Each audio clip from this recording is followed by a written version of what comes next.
Hello students, पिछले video में बात करी हमने कोवलेंट बॉन्डिंग और उसके टाइप्स की। एंड देन इस वीडियो में हम बात करेंगे आयनिक बॉन्डिंग की।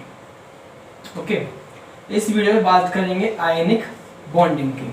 ओके, अच्छा, आयनिक बॉन्डिंग से हमें समझ में आ रहा है, इसमें टर्म आ रहा है आयन। ठीक है, जिसमें आयन की रेट हो वो क्या हो, आयनिक बॉन्डिंग होगी। पिछले वीडियो में हमने इसमें बात करी थी कि ये बॉन्डिंग होती है मेटल और नॉन मेटल के बीच में। एक मेटल होना चाहिए, दूसरा नॉन मेटल होना ही चाहिए, तभी ये बॉन्डिंग क्या हो पाएगी, अदरवाइज ये बॉन्डिंग क्रिएट नहीं होगी। ओके, देन इसकी बात करते हैं, ये होती क्या है, an electrostatic force of attraction, an electrostatic force of attraction between two atoms,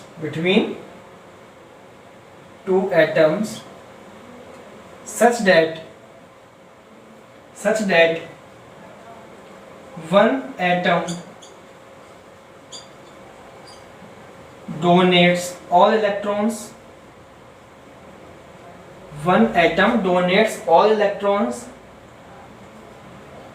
from its valence shell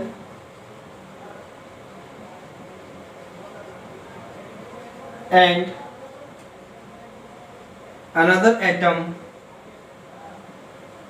accepts those electrons,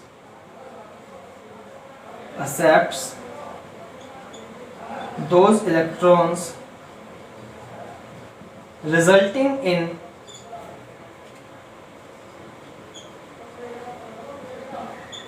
formation of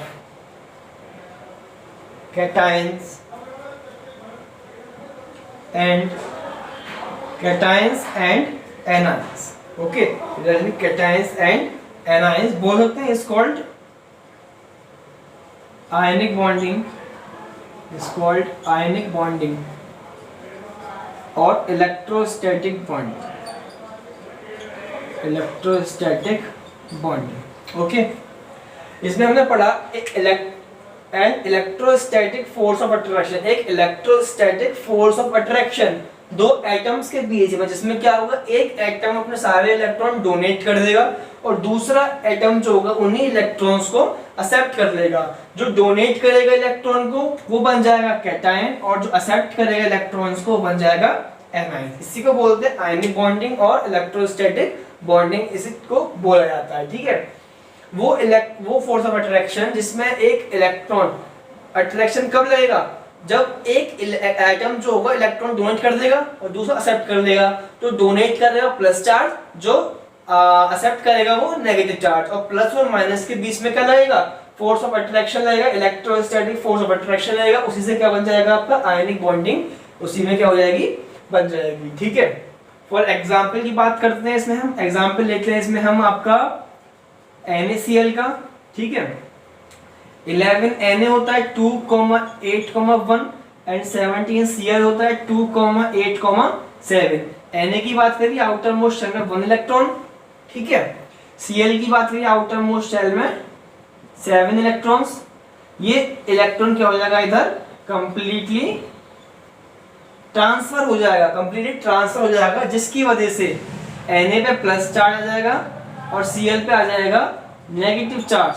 okay, Na पे आ गया पॉजिटिव चार्ज और Cl पे आ गया आपका नेगेटिव चार्ज, और इनके बीच में क्या लगेगा, अट्रैक्शन फोर्स लगेगा, जिससे कंपाउंड क्या हो जाएगा, दोनों आपस में कंबाइन होके NaCl को क्या कर देंगे, बना देंगे।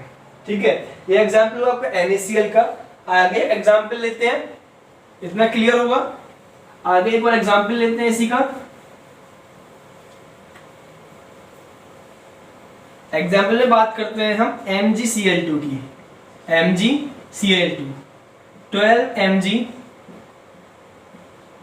282 17Cl 2,8,7। ठीक है, आउटर मोस्ट में 2 electrons metal, 7 electrons non metal, formation of ionic bond.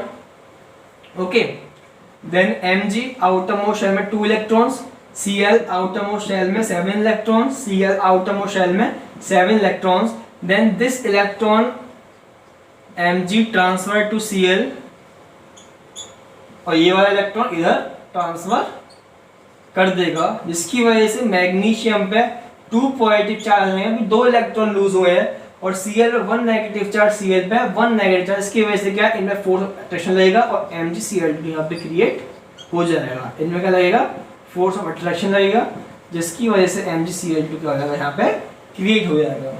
ये बात हुई आपके आयनिक बॉन्डिंग की। उम्मीद करते हैं इतना आपको यहाँ पे ये क्लियर होगा। देन आगे बढ़ते हैं, आगे टॉपिक आता है आपका strength of ionic bonding, ionic bonding की स्ट्रेंथ। ठीक है, अच्छा स्ट्रेंथ की बात करते हैं तो स्ट्रेंथ कब लगती है, जब हम NaCl की बात करें तो Na में प्लस चार्ज बन गया, Cl पे नेगेटिव लग गया। अब इन चार्ज के बीच में इतना फोर्स ऑफ अट्रैक्शन लगेगा। ठीक है, लिख लीजिएगा, force of attraction between the cations and anions when they form the ionic bonding. Okay, the force of attraction between the cation and the anion when they form the ionic bonding is called strength of ionic bond. जब ये ionic bonding बना रहे होंगे, create कर रहे होंगे, उस समय जो प्लस और माइनस चार्ज के बीच में क्या लगेगा, आपका अट्रैक्शन फोर्स लगेगा, वो कहलाएगा आपका स्ट्रेंथ कहलाएगा, किसकी, आयनिक बॉन्डिंग की। ठीक है, अब कुछ टर्म्स के बारे में बात करते हैं। अच्छा, आयनिक और कोवलेंट। ठीक है, पहली बात करते हैं इनकी फिजिकल स्टेट के बारे में। ठीक है, इनके फिजिकल स्टेट के बारे में तो क्या होता है, they are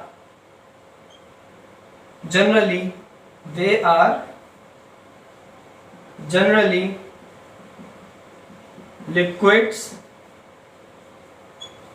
solids, liquids, soft solids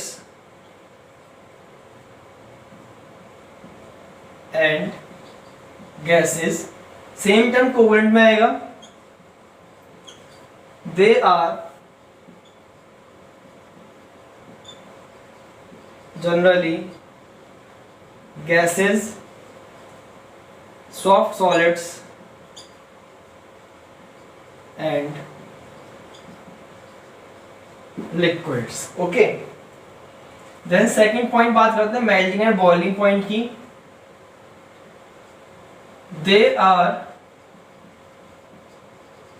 generally high melting point and boiling point.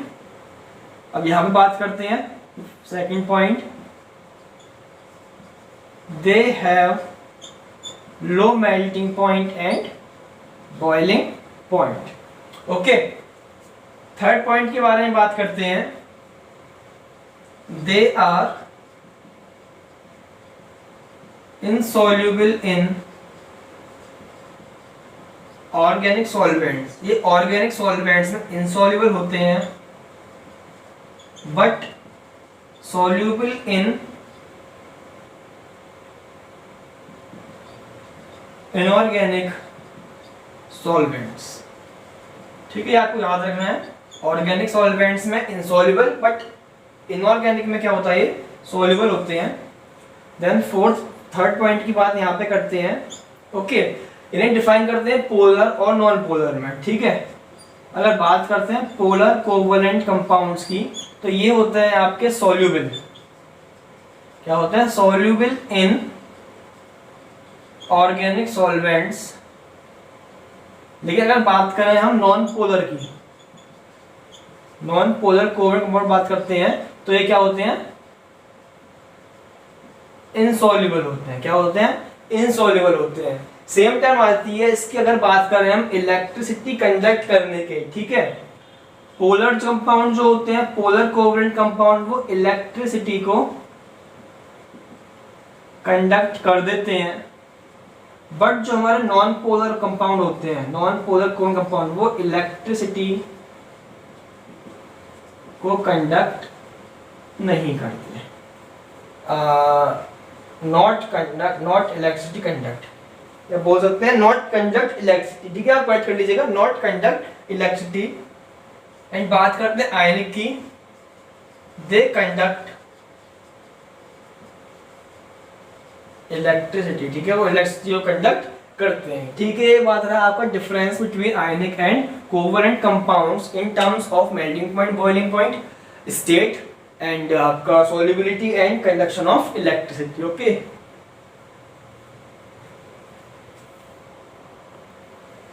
Then next बात करते हैं कोऑर्डिनेट कंपाउंड्स की। ओके, ध्यान समझिएगा, बहुत इंपॉर्टेंट है और इसमें से एक ना एक क्वेश्चन आपका आना कंपल्सरी है। ओके, नेक्स्ट बात करते हैं आपका कोऑर्डिनेट कंपाउंड या कोऑर्डिनेट बॉन्डिंग बोल सकते हैं। ओके, इससे पहले आपको एक टर्म समझनी बहुत जरूरी है which is the lone pair. ठीक है, लोन पेयर क्या होता है? ठीक है, the pair of electron, the pair of electron which do not participate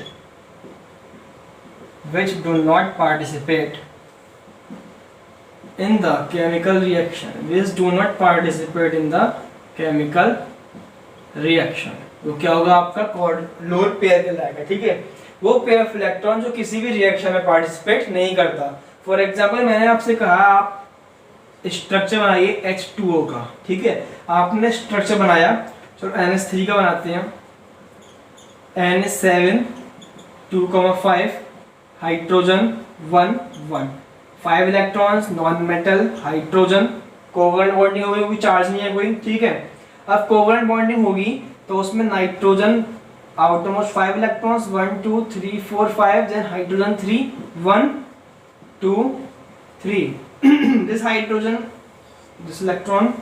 ठीक है, ये वाला भी ऐसे कर जाएगा, ये वाला ऐसे कर जाएगा। हाइड्रोजन की वैलेंसी पूरी, नाइट्रोजन में 5 है, 3 चाहिए, तो 1 2 3 इलेक्ट्रॉन्स क्या हुए इसमें ले लिए, एंड कंपाउंड क्या हुआ आपका बन गया।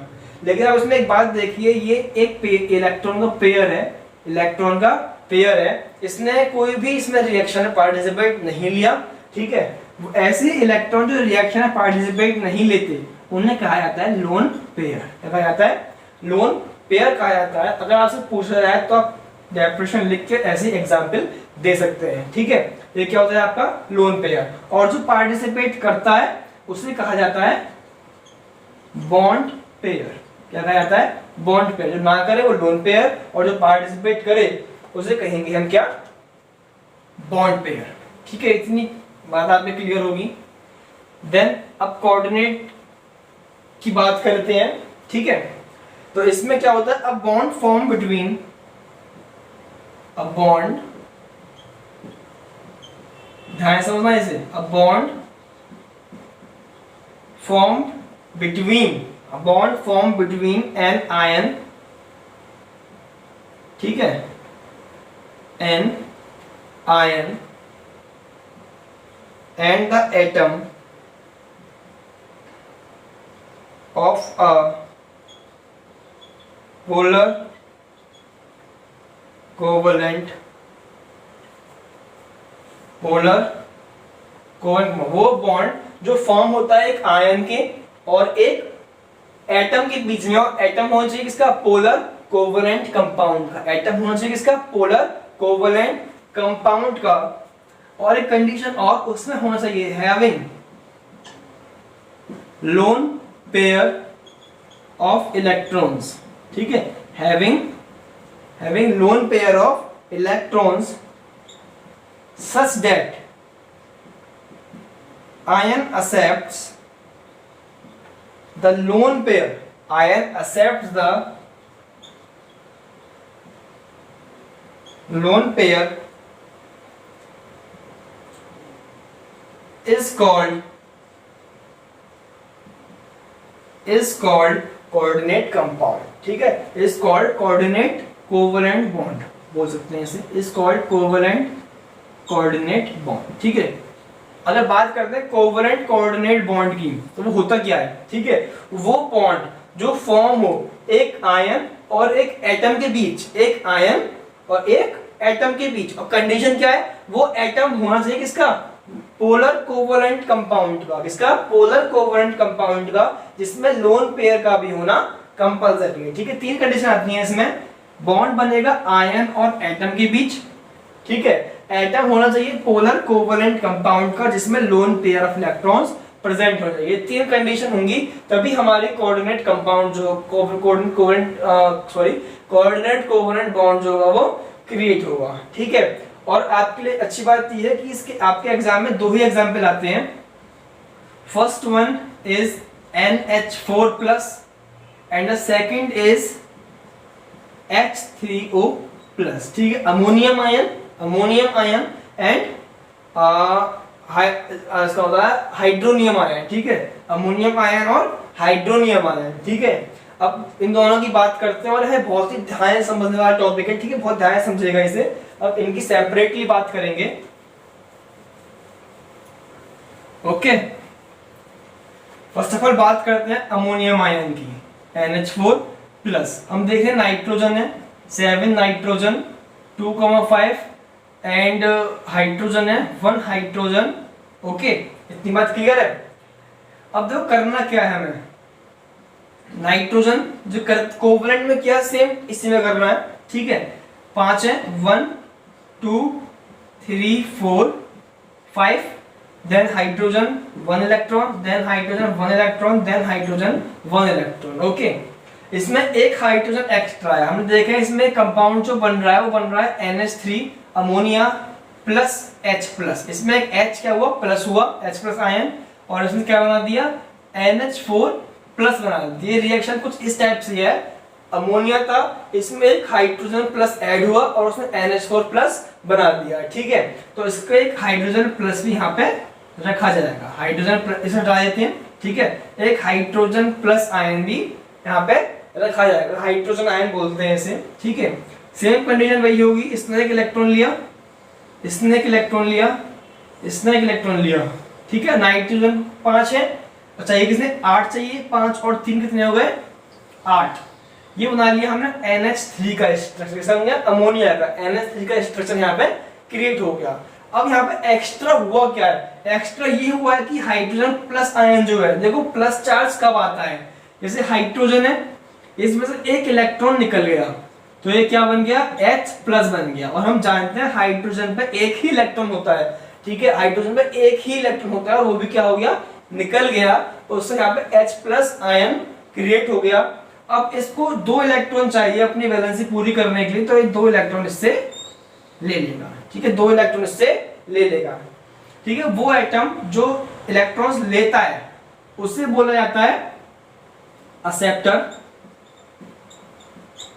और जो इलेक्ट्रॉन देता है उससे बोला जाता है डोनर। क्या बोला जाता है, डोनर बोला जाता है। ठीक है, जैसे हाइड्रोजन यहाँ पे एक्सेप्टर है और डोनर कौन है यहाँ पे, नाइट्रोजन है। ये बात आपको ध्यान रखनी है, पूछ जाए तो बता देनी है। ठीक है, इसका स्ट्रक्चर बनेगा NH3 और नाइट्रोजन ने इसे दिया है H को। ठीक है, ये स्ट्रक्चर बनेगा, किसका हो गया, ये कोऑर्डिनेट कोवलेंट बॉन्ड का स्ट्रक्चर हो गया। ठीक है, इतना ही आपको करना है, एग्जाम में आता है तो। लेकिन एक बात ध्यान देना, ये साइन होता है किसका, कोऑर्डिनेट बॉन्डिंग का साइन होता है। मतलब इसने सिर्फ इलेक्ट्रॉन दिया है, लिया नहीं है। मतलब नाइट्रोजन क्या है, डोनर है, और हाइड्रोजन क्या है, एक्सेप्टर है। इतनी बात क्लियर है। ठीक है, देन आगे बढ़ते हैं, आगे बनाते हैं हम स्ट्रक्चर H3O+ का। हाइड्रोजन का 1 एटॉमिक नंबर 1, ऑक्सीजन का 8 2,6 ऑक्सीजन रखा। ठीक है, 1 2 3 4 5 6 एक हाइड्रोजन रखा, एक हाइड्रोजन रखा। ठीक है, यहां भी क्या हुआ है, रिएक्शन H2O, वाटर में एक हाइड्रोजन आयन प्लस हुआ और H3O+ यहाँ पे बन गया। वाटर में एक हाइड्रोजन आयन प्लस हुआ और H3O+ यहाँ पे क्रिएट हो गया, तो एक H+ आयन यहाँ रखेंगे। इसने एक इलेक्ट्रॉन लिया, इस हाइड्रोजन ने एक इलेक्ट्रॉन लिया, और इस हाइड्रोजन आयन ने 2 इलेक्ट्रॉन ले लिए। इसकी जरूरत 2 की है, ये इससे एक इलेक्ट्रॉन, इससे एक इलेक्ट्रॉन ले लेगा। ध्यान रखिए, कभी आयन से इलेक्ट्रॉन नहीं लेगा, क्योंकि उस पर इलेक्ट्रॉन है ही नहीं, लेगा कहां से वो। ठीक है, तो ये समझ गया आपका हाइड्रोजन, ऑक्सीजन, हाइड्रोजन, और इसमें से कर दिया, डोनेट कर दिया एक इलेक्ट्रॉन, होल पे क्या आ गया, पॉजिटिव चार्ज आ गया। ठीक है, ये बात रही आपकी कोऑर्डिनेट बॉन्डिंग की जो आपको इसमें याद रखना है। ठीक है, बस यही टर्म है जो आपको इसमें याद रखना है। ठीक है, तो हमने तीनों बॉन्ड पढ़े, ionic bond, covalent bond, coordinate bond. उम्मीद करते हैं आपको क्लियर होंगे। ठीक है, देन आगे बढ़ते हैं। आगे टॉपिक आता है हमारा ऑक्सीडेशन। आगे टॉपिक आता है हमारा ऑक्सीडेशन रिडक्शन। पहले से रफ कर देते हैं।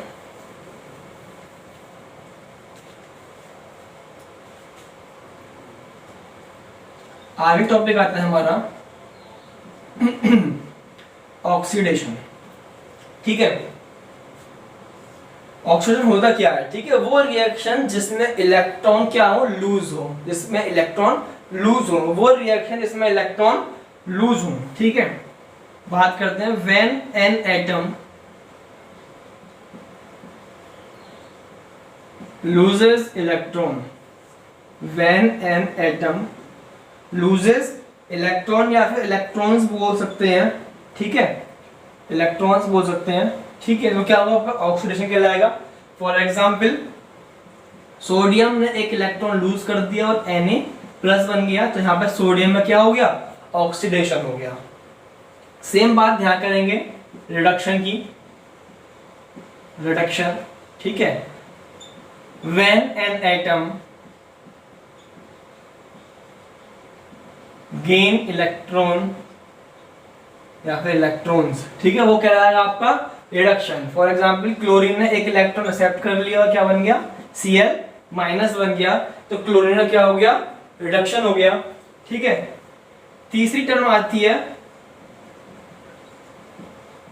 Oxidising agent. क्या आती है, ऑक्सीडाइजिंग एजेंट आती है। इसमें होता है व्हेन एन एटम, ध्यान रखना है इसमें सिर्फ एटम, और इसमें एटम और आयन कुछ भी हो सकता है। व्हेन एन एटम और आयन which gain electron या gains electron, which gain electron या फिर इलेक्ट्रॉन्स। ठीक है, एक एटम या आयन जो इलेक्ट्रॉन क्या करे, गेन करे, वो क्या कहलाएगा आपका ऑक्सीडाइजिंग एजेंट कहलाएगा। ठीक है, और फोर्थ टर्म आती है आपकी रिड्यूसिंग एजेंट। इसमें क्या होगा, when an atom और आयन, ठीक है, गेन नहीं, इसमें रहेगा लूज इलेक्ट्रॉन या फिर इलेक्ट्रॉन्स। ठीक है, वो कहलाएगा आपका रिड्यूसिंग एजेंट। एक तरह से देखा जाए तो जो रिडक्शन होता है वो रिलेट करता है ऑक्सीडाइजिंग एजेंट से, और जिसका ऑक्सीडेशन होता है वो रिलेट करता है रिड्यूसिंग एजेंट से। आपस में अपोजिट होते हैं, इसकी वजह से ज्यादातर बच्चे कंफ्यूज हो जाते हैं। आपको कंफ्यूज नहीं होना, ऑक्सीडेशन जो होगा वो रिलेट करेगा रिड्यूसिंग एजेंट से, और आपका जो रिडक्शन है वो रिलेट करेगा आपका ऑक्सीडाइजिंग एजेंट से। ठीक है, आगे देखते हैं। आगे टर्म आती है इसमें, वो आती है आपकी रेडॉक्स रिएक्शन। ठीक है, आगे जो आती है आपकी इसमें, वो आती है आपकी redox reaction. Okay, when in a reaction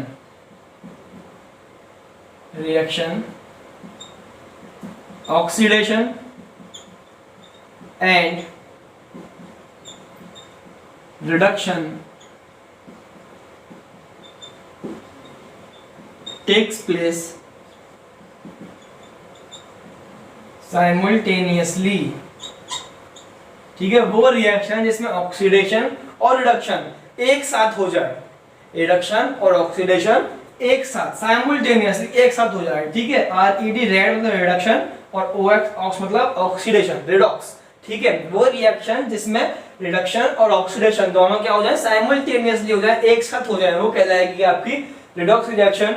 for example हम बात करते हैं 2K + Cl2 give rise to 2KCl। ठीक है, potassium plus chlorine give rise to potassium chloride. इसमें क्या हुआ, पोटेशियम ने क्या किया, एक इलेक्ट्रॉन लूज कर दिया और ये बन गया K+। ये हो गई आपकी ऑक्सीडेशन रिएक्शन, और यहाँ पे क्लोरीन जो था उसने एक इलेक्ट्रॉन गेन कर लिया, तो Cl2 था यहाँ पे, Cl2 ने 2 इलेक्ट्रॉन गेन कर लिए और बना दिया क्या 2Cl माइनस, यहाँ पे क्या हो गया इसका रिडक्शन हो गया।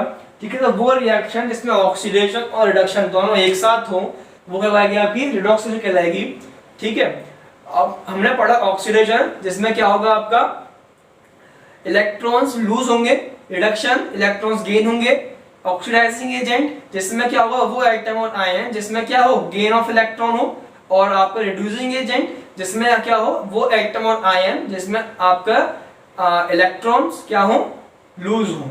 ठीक है, इलेक्ट्रॉन्स क्या हो लूज हो, होगा आपका रिड्यूसिंग एजेंट। एंड उसके बाद आया रिडॉक्स रिएक्शन, इसमें क्या होगा when in a reaction oxidation and reduction takes place simultaneously is called redox reaction। ठीक है, देन नेक्स्ट चैप्टर आपका कंप्लीट हुआ एंड नेक्स्ट वीडियो में करेंगे हम इस चैप्टर के क्वेश्चंस। ठीक है, तो आप इन्हें अच्छे से रिवाइज कर लीजिएगा और तैयार रहिएगा क्वेश्चंस करने के लिए।